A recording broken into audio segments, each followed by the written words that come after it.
तो आप कल्पना ये कर सकते हैं कि हमारे देश में आई हुई विदेशी बैंक या विदेशी बीमा कंपनियां, भारत के लोगों के पैसे से चलने वाली ये बैंक और बीमा कंपनियां जरूरत पड़ने पर भारत को वो पैसा उपलब्ध नहीं करा सकती जो आपके ही देश का है। आप उनको कंपेल नहीं कर सकते, मजबूर नहीं कर सकते। एक और दूसरी बात बताता हूं, इससे ही जुड़ी हुई, सुनामी प्रभावित क्षेत्र में जब ये सब हुआ, तबाही हुई, तो इसमें कई ऐसे लोग मारे गए जो भारत की बैंकों में काम करते थे। ऐसे लोग मारे गए, लेकिन ऐसा भी हुआ कि उनके परिवार में उनके बीवी बच्चे बच गए। पुरुष मर गया, पति मर गया, बीवी बच गई, या बीवी मर गई, पुरुष बच गया, या बीवी माता पिता दोनों मर गए, बच्चे बच गए, ऐसा हुआ। तो भारत के प्रधानमंत्री ने रिजर्व बैंक ऑफ इंडिया को निर्देश दिया कि जिन बैंकों के अधिकारियों के परिवार के लोगों की मृत्यु हुई है, उनमें उनका जो भी अगला नजदीकी हो उसको नौकरी दे दी जाए। तो तुरंत स्वीकृत हो गया। तो स्टेट बैंक ऑफ इंडिया ने मद्रास में ऐसे कई लोगों को अभी भर्ती किया है जो उन परिवारों के हैं जो पहले उस बैंक में काम करते थे, और वो भर्ती प्राथमिकता के आधार पर हुई है, उस आधार पर नहीं हुई है, उनकी काबिलियत के आधार पर नहीं हुई है। काबिलियत उनको दी जाएगी, वो काबिल नहीं है, उस पोस्ट को होल्ड करने के लिए काबिल नहीं। अब बैंक उनको ट्रेनिंग देके तैयार करेगी, ठीक है। जब विदेशी बैंकों से ये कहा गया कि आप भी करो, तो उनका सॉरी, हम नहीं कर सकते, क्योंकि हमें कंपटीशन करना है, हमें एफिशिएंट लोग चाहिए, हमें ऐसे लोग नहीं चाहिए। तो अब की बार प्रधानमंत्री को सुनामी भूकंप में भयंकर झटका लगा है इसका, क्योंकि ये प्रधानमंत्री मनमोहन सिंह सबसे ज्यादा विदेशीकरण और प्राइवेटाइजेशन की बात करने वाले व्यक्ति रहे। अब उनको समझ में आ गया है कि प्राइवेटाइजेशन का दुष्परिणाम और दुर्भाग्य क्या होता है। माने देश के ऊपर भयंकर संकट आ जाए तो भी वो मदद करने को तैयार नहीं। और इससे भी ज्यादा इंटरेस्टिंग बात, और आप उन पर दबाव नहीं डाल सकते, वो अपनी मर्जी के मालिक हैं। इससे भी आगे तीसरी एक बात, सुनामी भूकंप जब आया तो भारत के प्रधानमंत्री ने भारत की सरकार की सेवाओं में काम करने वाले हर कर्मचारी को 1 महीने की पगार देने का निर्देश दिया।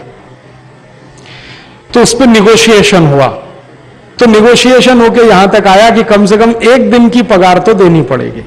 तो भारत के सभी सरकारी कर्मचारियों को बिना बताए हुए उनकी तनख्वाह से 1 दिन का, कहीं कहीं 2 दिन का, 1.5 दिन का वेतन काटकर प्रधानमंत्री कोष में जमा कर दिया गया, ठीक है।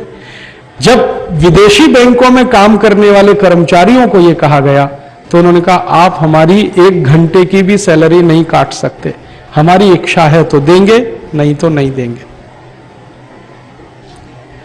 अच्छा, मजे की बात क्या हुई कि इस सुनामी प्रभावित एरिया में लगभग कुल मिलाकर 33,000 गांव प्रभावित हुए हैं। कुल दक्षिण में तमिलनाडु, पांडिचेरी, केरल, आंध्रा और अंडमान निकोबार, इनमें से कई कई गांव भारत की बैंकों ने गोद ले लिए। स्टेट बैंक ऑफ इंडिया ने कई गांव गोद लिए हैं, मैं देख के आया हूं, वहां पर भवन निर्माण का काम उन्होंने अपनी तरफ से चलाया है। ऐसे ही पंजाब नेशनल बैंक ने किया है, ऐसे ही लाइफ इंश्योरेंस कॉरपोरेशन वालों ने किया, ओरिएंटल इंश्योरेंस। एक भी विदेशी बैंक और विदेशी कंपनी ने एक भी गांव को गोद नहीं लिया है। वो कह रहे हैं हम तो यहां प्रॉफिट कमाने आए हैं। माने आप यहां मुनाफा कमा के तो लूट के ले जा सकते हैं, लेकिन हमें जरूरत पड़ने पर उस मुनाफे का हिस्सेदार नहीं बना सकते। और हमारी मजबूरी क्या है, प्रधानमंत्री हो या राष्ट्रपति, विदेशी बैंकों को इस मामले में कोई आदेश नहीं दे सकते। यह है सर्विसेज का एग्रीमेंट, WTO, ऐसी कंडीशन है। इससे भी ज्यादा इंटरेस्टिंग एक और बात बता दो, सर्विसेज के सेक्टर में ये जो विदेशी कंपनियां आएंगी वो क्या करने वाली हैं, उसका एक उदाहरण छत्तीसगढ़ से आपको समझ में बहुत जल्दी आएगा।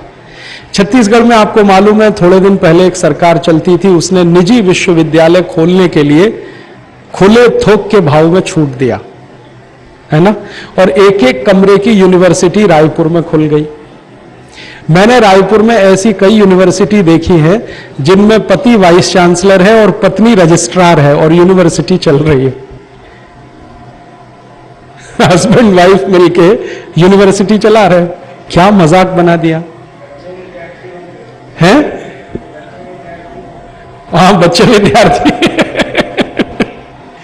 और ऐसी पता नहीं कितनी 130 135 कितनी यूनिवर्सिटी 146। तो 146 यूनिवर्सिटी खोलने का इन्होंने, निजी विश्वविद्यालय खोलने का कानून बना दिया। ये जो मजाक अभी छत्तीसगढ़ में हुआ है, यही मजाक अगले साल पूरे देश में होने जा रहा है। WTO की सर्विसेज कंडीशन, यही मजाक होने जा रहा है पूरे देश में।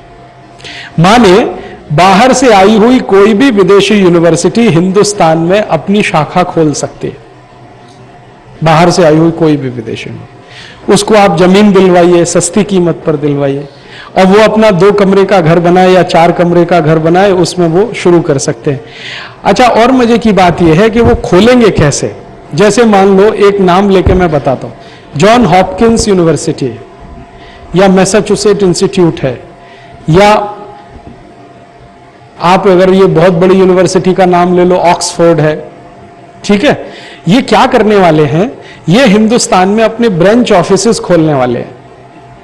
ये यूनिवर्सिटी नहीं बनाने वाले, ब्रांच ऑफिस खोलने वाले। ब्रांच ऑफिस माने एक 20 बाई 20 का कमरा, अच्छा वेल फर्निश्ड, AC लगा हुआ वगैरह वगैरह। तो वो वहां खोल दिया उन्होंने, दिल्ली में, बंबई में, कलकत्ता में, मद्रास में, रायपुर में, जगह जगह खोल दिया।